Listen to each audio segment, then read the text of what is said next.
Good evening. Today is Monday, May 1st, and I'm delighted that you're with us this evening. I am actually broadcasting live from Enid, Oklahoma, where just shortly a white supremacist will be sworn in to the town council. And it's been quite a day here, and we're going to get into that and a whole lot more when the Hamilton Report starts now.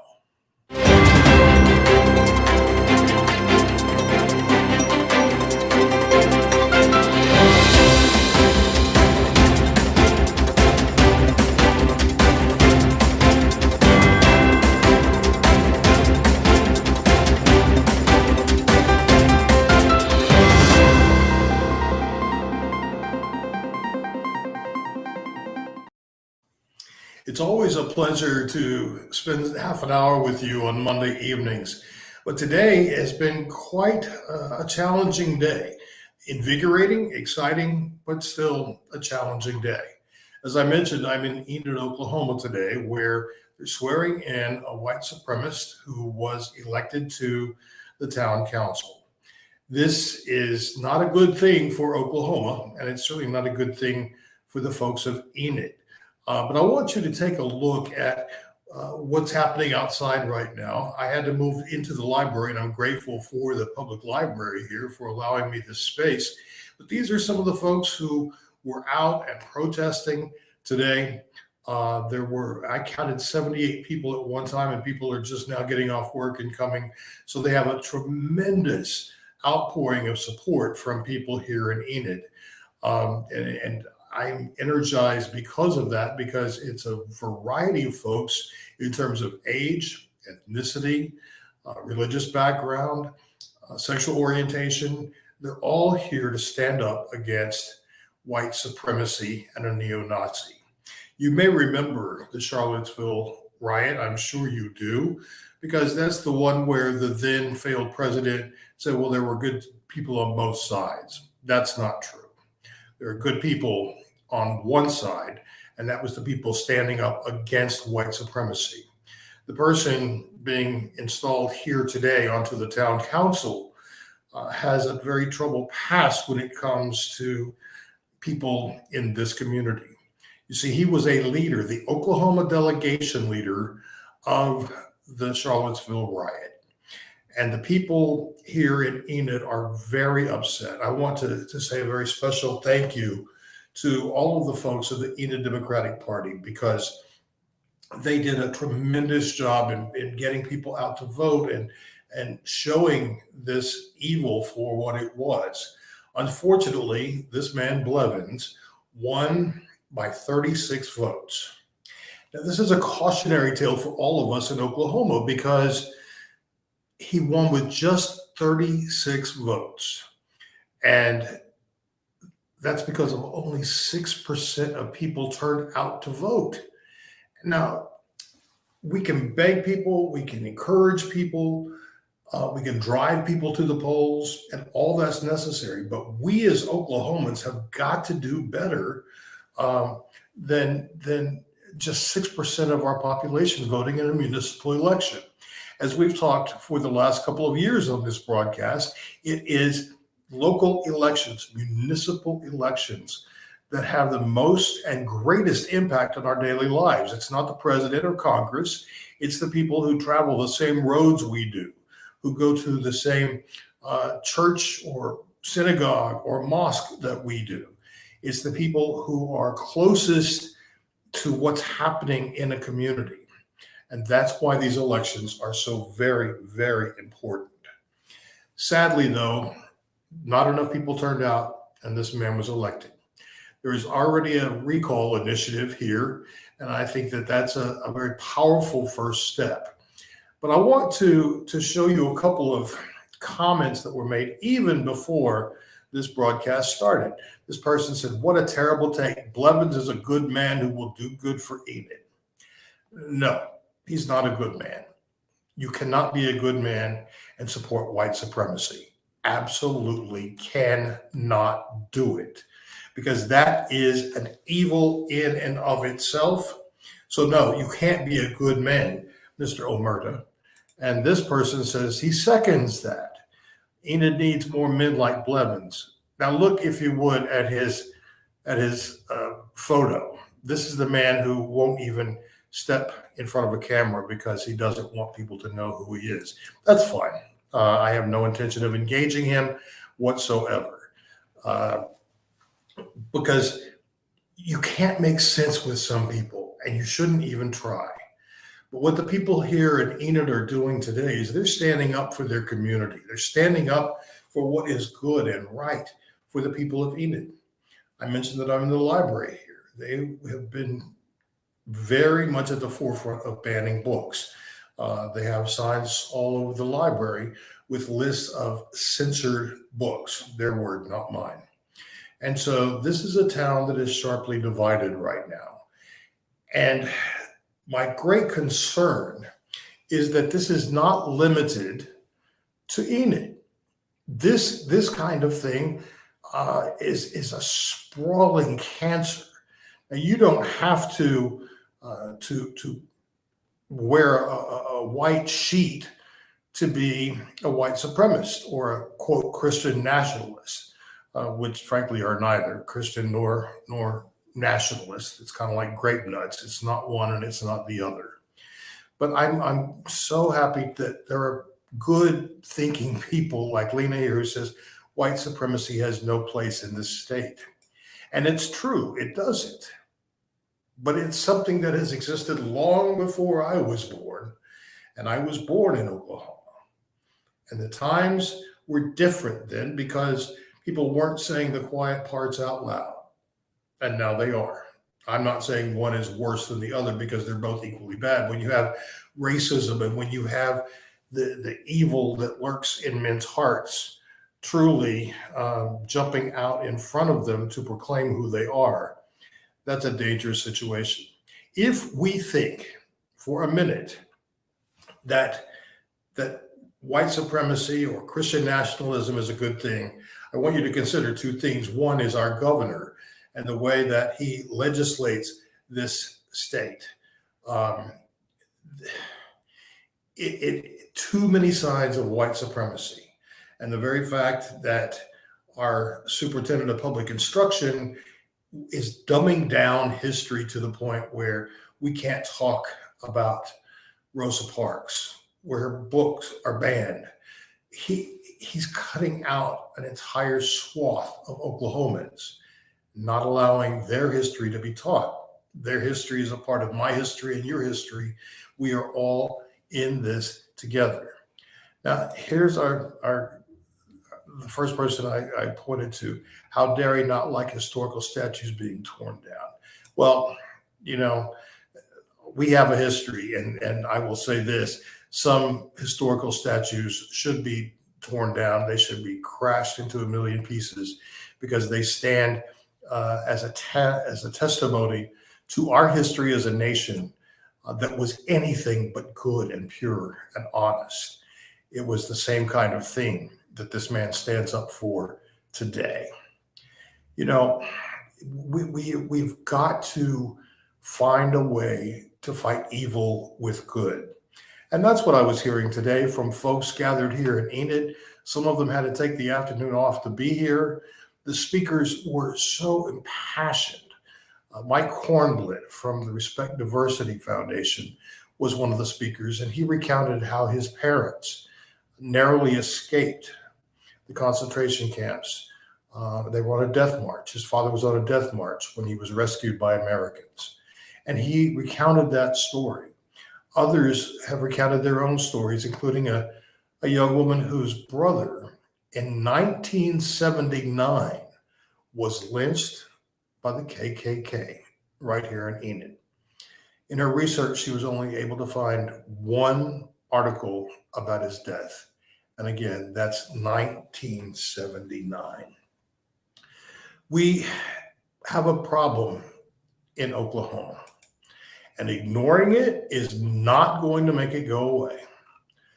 Pretending it doesn't exist will only allow it to continue to thrive in the underbelly of society and occasionally peek its head out like it did in Charlottesville with this particular council member now. What we're facing is a crisis of humanity. We have forgotten how to treat one another with respect. We have given up too much in this country to those who are simply louder than the rest of us. Well, those days are coming to an end. I believe that because I see Oklahomans across this state who really value one another. They value diversity, they value equity, and they value inclusion in their lives, in their communities, and in their states. I'm more than a little frustrated that in 2023, we are still putting up with the same kind of nonsense that has thrived, particularly in this part of the country, for a very long time. Yes, they value diversity, and diversity is an extremely important, valuable piece of this American experiment. Diversity, equity, and inclusion. I'm not going to keep putting these comments from this man up because he's claiming that crime rates are associated with people of color. Well, that's an old trope that doesn't hold water anymore.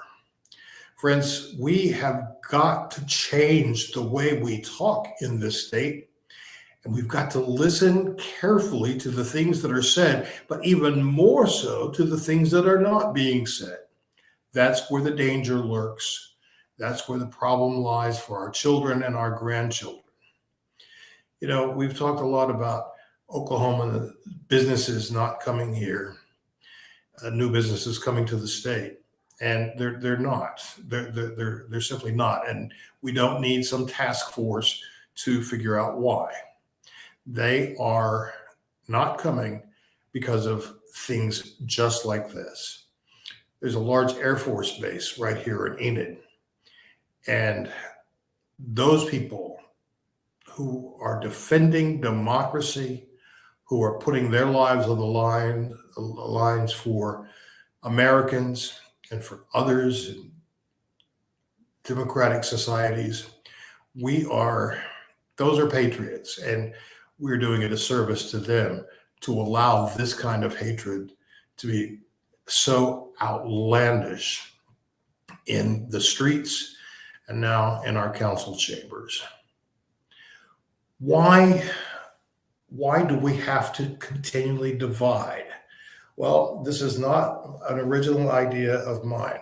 This is something that my husband Wayne has said for many, many years. And that is, as long as someone is behind you, that's all that matters. And I think in the way that a lot of these people, these white supremacists think, that they're still ahead. It doesn't matter how financially poor they may be or morally corrupt, that we find ourselves in a place and time where we cannot allow this to be our future. If we just keep electing people over and over, with the same rhetoric, the same lies, frankly, with their evil attitudes, then we will continue to get exactly what we have right here, right now. It's a sunny day here in Enid. It's a beautiful spring day.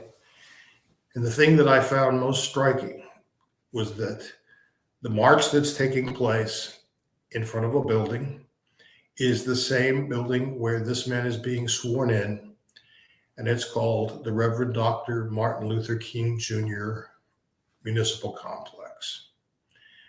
Dr. King stood for those marching outside in protest to this man's election and now installation. He did not stand for those who would work to tear us into pieces, who would work to create violence and discord among our citizens. Yes, we are living in a dangerous time, and I don't know what it's going to take for us to collectively wake up and I agree. It's a sad situation that we're living in here because we are we are simply preparing a new generation to either be racist or to stand against racism. We are preparing a new generation to continue what is evil or raise up what is good. We are laying the foundation for a future generation, many of whom will decide to leave Oklahoma because they don't want to be around these vile ways of thinking that ultimately destroy lives and families. I'm talking about people who recognize that their truth is greater than the lies being told by the other side, and they're going to leave. We can't afford for all of our young people to leave. As a matter of fact, we're experiencing a big drain already. People with educations, people with ambitions, people with good work ethics who are saying, I just can't do Oklahoma anymore. This was not meant to be a really down evening, but this is a troubling topic that I hope that you can get behind and understand the urgency here. I'm not suggesting you all pile into cars and come to Enid tonight, but this was a well publicized protest. And, the 75, 78, 80, 100 people that were here, imagine what it would have been like if there were 300. And that's what we have an obligation to do. Those of us who value things like fairness, justice, and equality for all people, we have to make our voices heard. I'm tired of senseless killings. I'm tired of people having no regard for the lives and health care of women. I'm tired of the constant lambasting of a tiny percent of our population who is transgender. Rights that we thought were given to us to have from now on, we're seeing that our rights are not permanent and they can be taken away in an instance. Clarence Thomas has already tried to egg on people to come before the court so that he can vote to undo marriage equality in this country. So it is a dangerous time. And when we look at the former failed president, his rhetoric, his outrageousness, the things that he said, stand back and stand by. Come on. That's from the leader of the free world. Well, he was not a leader, and we saw that in spades. But sadly, too many people still follow him. Sadly, too many people believe just like him. Governor Greg Abbott in Texas today, instead of talking, even I would have been okay if he would have just thrown out thoughts and prayers, just because that's what they always do. But instead, he brought race and ethnicity into it, saying that of the people killed in his state by